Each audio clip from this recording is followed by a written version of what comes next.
بقى هم بيعملوا ايه للحرامية؟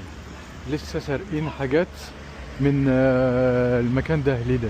فالبوليس جه في 3 دقايق، هوب مسكوهم بيفتشوهم، واكيد طبعا ياخدوهم على طول يعني في الاسم. مفيش ضحك ولا هزار مع الحاجات دي. بس هو المشكلة يعني كلها حرامية فرنسا وباريس، وما بيعملوش اي حاجة يعني، يا دوبك بس هيروحوا الاسم ويطلعوا بعد 12 ساعة 10 ساعات. يلا يا حبيبي كمل حياتك. ما ده مشكلة برضك يعني، مش المفروض يعني حد يسرق خلاص يكسروا له رقبته عشان ما يبطل سرقة.